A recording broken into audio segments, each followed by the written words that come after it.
Very good evening, students. Today in this video lecture we will discuss regarding Rasakriya, that is Avleh. ठीक है. So first we will see the definition of Rasakriya or Avleh. So there is one shlok from Sharadar Samhita Madhyam Khand 8th chapter. So what is that shlok? Here क्वाथादि नाम पुनः पाकात घनत्व से रसक्रिया सो अवलेहश्च लेहश्यात तन्मात्रः पलोन्वितः. सो ये श्लोक है. इसका मीनिंग क्या है इस श्लोक का? तो क्वाथादि नाम मतलब क्या है कि किसी भी क्वाथ आदि को, तो क्वाथ आदि का मतलब क्या है कि कोई भी आप क्वाथ हो गया या कोई भी स्वरस या हिमकल्पना, ठीक है. तो इसलिए क्वाथ आदि वर्ड यूज किया कि आप क्वाथ भी ले सकते हो, स्वरस भी ले सकते हो और हिमकल्पना भी आप ले सकते हो. तो इन सभी में से कोई भी लेकर उसको क्या करना है, पुनः पाकात, अग्नि पर उसको पुनः गर्म करना है, पुनः अग्नि पर उसे पकाना है आपको. तो कब तक पकाना है पुनः पाकात? जब तक कि वो कैसा हो जाए, पुनः पाक ऑन अग्नि. तो अग्नि पर उसे पुनः पकाना है. कब तक पकाना है? जब तक वो कैसा हो जाए, घना और गाढ़ा. घना हो जाए, गाढ़ा हो जाए, या ये कह सकते हैं सेमी सॉलिड कंसिस्टेंसी. आपने सुना होगा semi solid consistency, semi solid consistency. Clear? तो किसी भी क्वाथ स्वरस आदि को अग्नि पर पुनः पकाकर जब उसे गाढ़ा कर लिया जाता है तो उसे क्या कहते हैं, रसक्रिया. ठीक है. सो अवलेहश्च लेहश्यात मीन्स अवलेह और लेह ये दोनों क्या है, रसक्रिया के ही पर्याय है. और इसकी जो मात्रा है तन मात्रा श्यात पलोन्मिता मीन्स इसकी जो मात्रा है वो एक पल होती है. ठीक है. तो अब यहाँ पर जो रसक्रिया और अवलेह दोनों एक दूसरे के नाम हो गए. लेह भी इसे ही कहते हैं, अवलेह भी इसे ही कहते हैं. लेकिन यहाँ पर साथ में एक दो टर्मिनोलॉजी और है जो आपको इसके साथ ही स्टडी करना है, जो आपके सिलेबस पॉइंट में है. और वो दोनों जो टर्मिनोलॉजी है वो रसक्रिया और अवलेह से ही क्या है, मिलती जुलती है. इसलिए मैं उन दोनों का भी यहीं पे आपको बता रही हूँ. तो उनमें है फाणित और घनक और आपका प्रास. ये तीन टर्मिनोलॉजी और रसक्रिया और अवलेह के साथ में. तो इसका मैं कैसे आपको समझाऊं, जैसे रसक्रिया हो गया और अवलेह. क्लियर? तो रसक्रिया और जो अवलेह है इसी को ही क्या हो गया, लेह और अवलेह. लेह भी इसी को ही कहा है. और जो आपके सिलेबस में जो पॉइंट है दैट इज प्रास, एक पॉइंट है. तो प्रास मतलब भी क्या होता है, अवलेह ही होता है. तो मीन्स यहाँ पर लेह और जो प्रास, रसक्रिया, अवलेह ये चारों एक दूसरे के पर्यायवाची शब्द है. लेह और अवलेह किसके लिए यूज हुआ है कि कोई भी ऐसी कल्पना जिसे चाट कर खाया जाता है उसके लिए लेह और अवलेह वर्ड यूज हुआ है. और प्राश या प्राशन भी एक ही बात है, जो प्राशन क्रिया के रूप में जिसका उपयोग किया जाता है. तो प्राशन का मतलब भी क्या होता है, चाटने योग्य. तो ये चारों क्या है, एक ही शब्द है. तो ये जो और जो दो है आपका फाणित और घन है, तो ये भी मैं यही बता रही हूँ आपको कि अभी क्या बताया मैंने कि किसी भी क्वाथ स्वरस या हिम आदि कल्पना को अग्नि पर पकाकर गाढ़ा कर लेना है. ठीक है. तो यहाँ पर जब हम किसी भी चीज को गाढ़ा करेंगे तो गाढ़ा करते वक्त उसकी दो स्टेज होती है. एक तो उसकी अर्ली स्टेज होती है,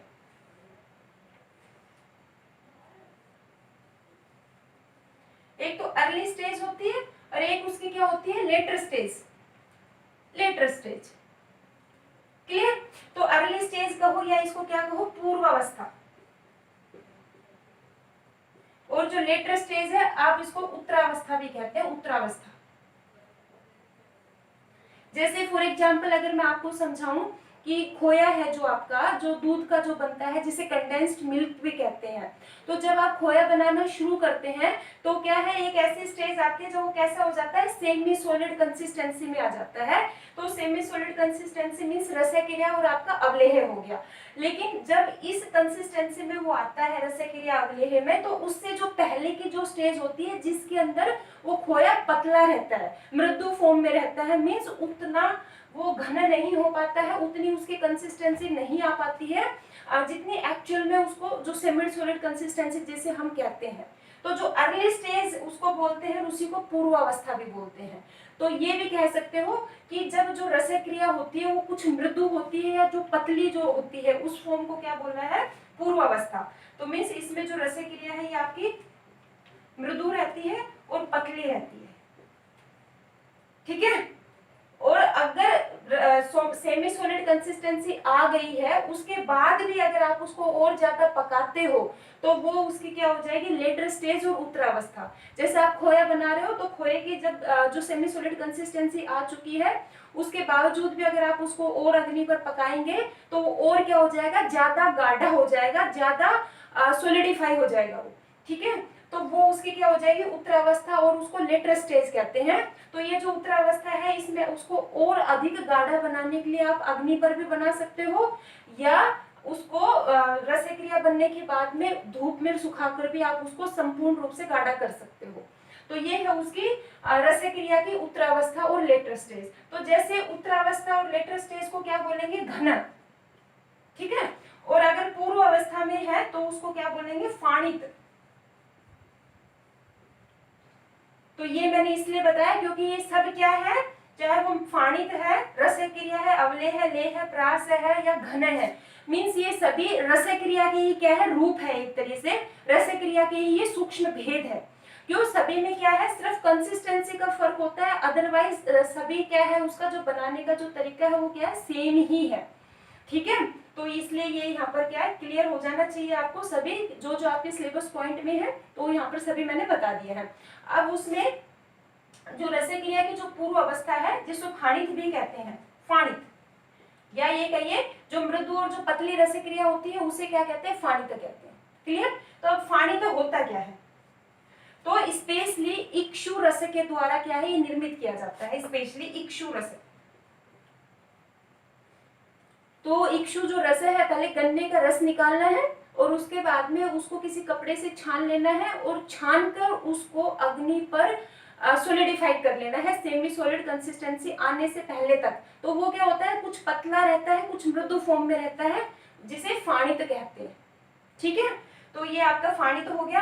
अब जो ये फाणित है, एक तो इसकी ये स्पेशलिटी होगी कि एक तो ये क्लियरली इक्षु रस के द्वारा निर्मित किया जाता है, बाकी रस क्रिया अवलेह के लिए या घन आपकी जो कल्पना है इसके लिए आप किसी भी द्रव्य का क्वाथ स्वरस या हिम कल्पना ले सकते हो, लेकिन फाणित के लिए स्पेशली इक्षु रस का बताया है कि आप इक्षु रस के द्वारा ही फाणित कल्पना का निर्माण करना चाहिए, ठीक है। तो ये आपका फाणित हो गया, इक्षु रस के द्वारा ये निर्मित होता है। तो ये जो फाणित है ये करता क्या है, तो जो आचार्य सुश्रुत ने बताया है, जो ये फाणित है ये क्या करता है, त्रिदोष प्रकोप करता है। ये क्या है, तीनों दोषों को, त्रिदोष का प्रकोप करता है। ये गुरु है और ये अभिसंधि है, गुरु है, अभिसंधि है, और एक सबसे जो बड़ा है ये अवृश्य है, अवृश्य, ठीक है। लेकिन आचार्य भाव प्रकाश ने बताया है कि ये गुरु है, अभिसंधि है, लेकिन ये क्या करता है, वृश्य कारक है, मतलब वृश्य कारक है, आपकी शुक्र धातु को बढ़ाता है और साथ में कफ, कफ जो दोष है उसको भी इंक्रीज करता है, लेकिन वात एंड जो पित्त है उसको क्या करता है, कम करता है। और श्रमनाशक है, श्रमनाशक मीन्स जब बहुत ज्यादा एक्सर्शन करने के बाद में जब आपको जो थकावट हो जाती है उसको कम करता है ये, और साथ में आपका बस्ती का शोधन करता है, ठीक है। तो ये आपका है फाणित कल्पना, क्लियर। अब उसके बाद में फाणित के बाद में है रस क्रिया और अवलेह, जिसे लेह और प्राश भी कहा जाता है। तो अब मैं बताऊंगी आपको डिटेल ऑफ अवलेह कल्पना।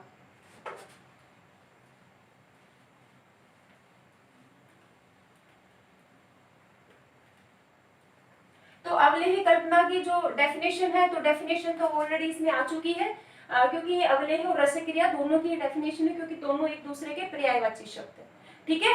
अब इसके बाद में है डेफिनेशन के बाद में उसकी विधि, किसकी, आपके अवलेह कल्पना की, मीन्स अवलेह कल्पना को बनाने की विधि क्या है।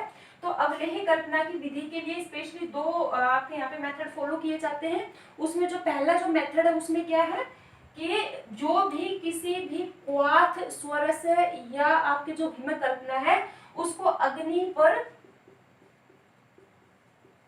गाढ़ा कर लेना, अग्नि पर गाढ़ा कर लेना है, और गाढ़ा करने के बाद में उसमें किसी भी मेंशन जो औषधि है उसका चूर्ण मिलाना, ठीक है। लेकिन इस वाली विधि के अंदर जो आपका चीनी है या जो गुड़ है इसको मिलाना अनिवार्य नहीं होता है।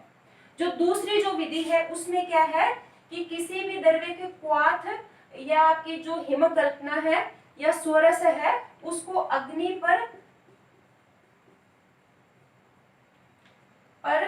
गुड़ या चीनी मिलाकर चाशनी बना लेते हैं, ठीक है। तो किसी भी आप औषधि द्रव्य का क्वाथ ले लिया आपने, सोरस ले लिया या हिमकल्पना आपने ले ली, उसमें गुड़ या चीनी मिलाकर उसकी चाशनी बना लेना है, और फिर इस चाशनी में क्या करना है, आपको चूर्ण मिलाना है द्रव्यों का। तो ये इसकी दो विधि है, ठीक है। तो जनरली जो सभी प्रकार के जो अवले हैं वो इन्हीं विधि से ही निर्मित किए जाते हैं। स्पेशली जैसे आपका च्यवनप्राश है, च्यवनप्राश है आपका ब्रह्म रसायन, और आपका कुष्मांड अवले है, कुष्मांड अवले है। तो ये कुछ ऐसे एग्जांपल्स है जिनके बनाने की जो विधि है वो इन दोनों से थोड़ी डिफरेंट होती है। डिफरेंट क्यों होती है?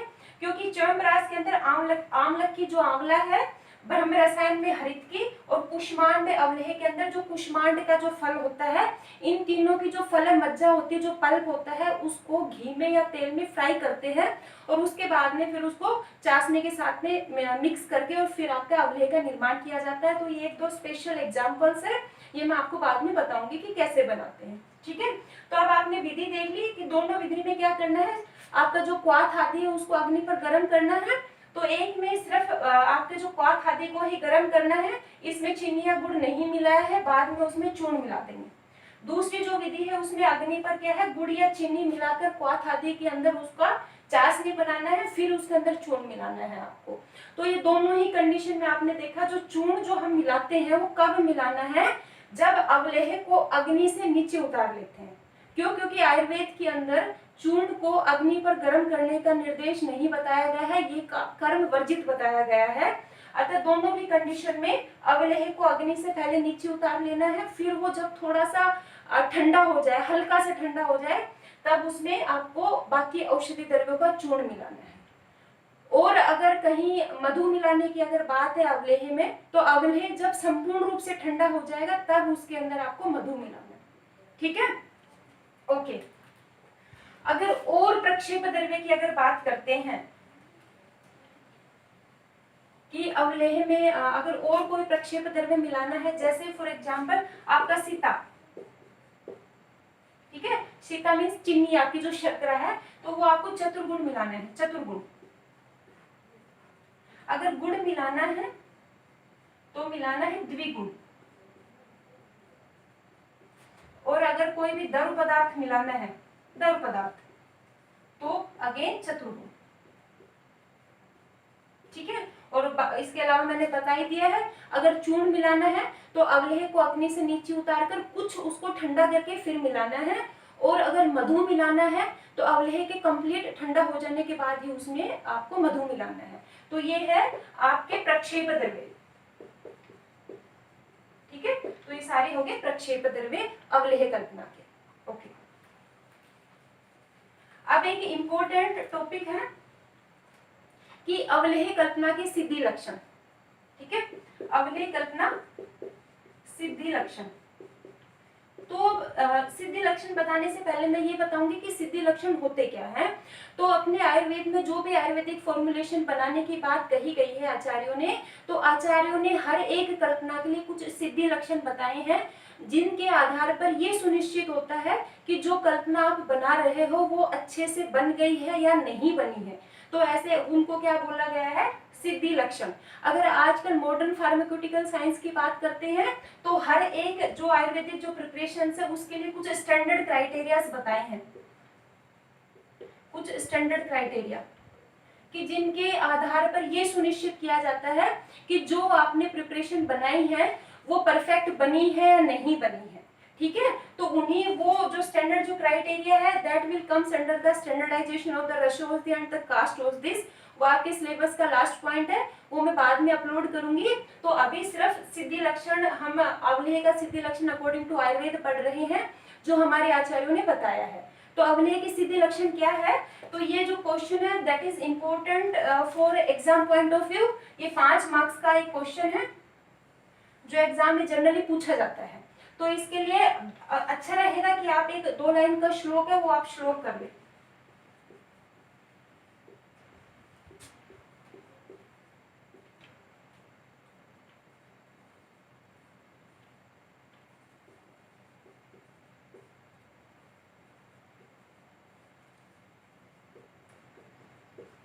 अपसु मज्जति।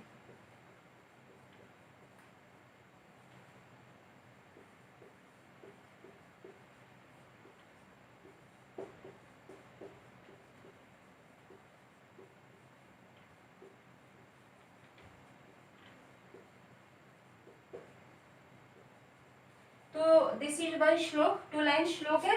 अगर आप इसको याद कर लेंगे तो it will be better for the exam point of view. तो this is 2 line shloka from the Sarangdhar Samhita 8th chapter, Sarangdhar Samhita. कि जब आप अवलेह बना रहे हो तो अवलेह के सिद्धि लक्षण क्या है, मीन्स किन सिम्टम के बेस पर आप ये कंफर्म करेंगे जो आप अवलेह बना रहे हो वो बन चुका है और परफेक्ट क्वालिटी का बना है। तो इसमें जो फर्स्ट है सुपक्व, मीन्स सुपक्व मीन्स अच्छे से पका है या नहीं पका है, इस बात की कंफर्मेशन के लिए आचार्यों ने बताया है। जो फर्स्ट जो लक्षण है दैट इज तंतुमत्वम। फर्स्ट तो तंतुमत्वम मीन्स क्या है? तंतु मीन्स थ्रेड, कोई भी थ्रेड लाइक जो कंसिस्टेंसी होती है। तो जैसे अवलेह के अंदर हम कोई भी सेप्टुला या कोई भी चम्मच हम जब डालकर अवलेह को उठाते हैं तो जो वापस जब गिरता है तो वो थ्रेड लाइक कंसिस्टेंसी के साथ वापस गिरता है। जैसे फॉर एग्जांपल आप चाशनी बनाते हो तो जब चाशनी को जब 2 हाथों के बीच में लेकर ऐसे अप एंड डाउन करते हैं तो बीच में क्या है, आपको थ्रेड लाइक कंसिस्टेंसी दिखाई देती है। तो वो सेम जो कंसिस्टेंसी है वो आपकी अवलेह कल्पना में आनी चाहिए। तो दैट इज तंतुमत्वम, जो फर्स्ट लक्षण है। जो दूसरा लक्षण है दैट इज अपसु मज्जति। तो अपसु मीन्स क्या है आपका वाटर, कि मीन्स जब भी आप अवलेह का थोड़ा सा मात्रा लेकर जब पानी में डालते हो तो पानी में क्या है, फैलता नहीं है, वो एक जगह पर श्रिंक हो जाता है, डूब जाता है। ठीक है, दैट इज अपसु मज्जति। तीसरा जो है उसका खरत्वम। खरत्वम का मतलब क्या है, जब आप अवलेह को टच करते हो तो आपको रफिश, उसकी जो सरफेस है वो रफिश फील होती है आपको। जो फोर्थ है दैट इज पीड़ित मुद्रा। तो पीड़ित मुद्रा लक्षण का मतलब क्या है कि जब भी आप अवलेह को आप लेकर अपने थंब और आपकी जो फिंगर है इसके बीच में जब उसको प्रेस करते हो तो जो आपकी जो रेखा की जो ये आपकी फिंगर प्रिंट्स है, जो मुद्रा है, ये उसके ऊपर छप जाती है, उसके ऊपर आ जाती है, दैट इज पीड़ित मुद्रा। और जो फिफ्थ जो लक्षण है दैट इज गंध वर्ण रसोद्भव, मीन्स जिन द्रव्यों के द्वारा अवलेह बनाया गया है उन द्रव्यों के जो गंध वर्ण और जो रस है वो अवलेह में आ जाने चाहिए। तो ये है अवलेह के सिद्धि लक्षण। ठीक है, तो 5 मार्क्स का क्वेश्चन है, ये बहुत जरूरी है और इसको परफेक्टली आपको देखना है। ओके,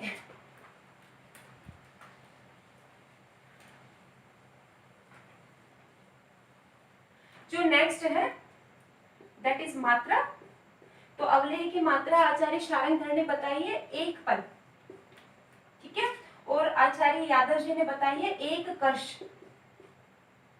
लेकिन नावेडेज जो आजकल का जो खान पान है और जो लोगों की जो डाइजेशन कैपेसिटी है, अकॉर्डिंग टू दैट नावेडेज जो अवलेह की जो सामान्य जो मात्रा है वो हम 1 से 1 to 2 कर्ष मानते हैं। तो ये है उसकी सामान्य मात्रा, और जो ये मात्रा है that is told in our shastra. तो this is from Acharya Sharangdhar and this is from Acharya Yadav ji. Okay,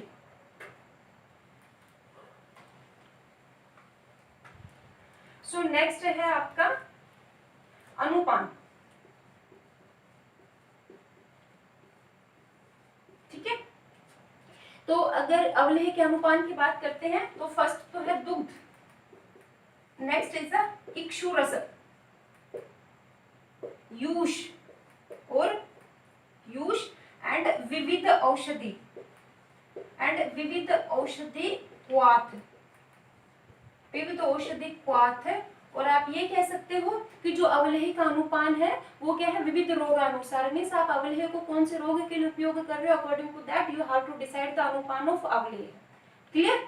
okay, so after anupan next is examples, अवलेह के एग्जाम्पल्स। तो अवलेह के एग्जाम्पल्स है जैसे फॉर एग्जाम्पल वासा अवलेह, ठीक है, च्यवनप्राश, कुष्मांड अवलेह,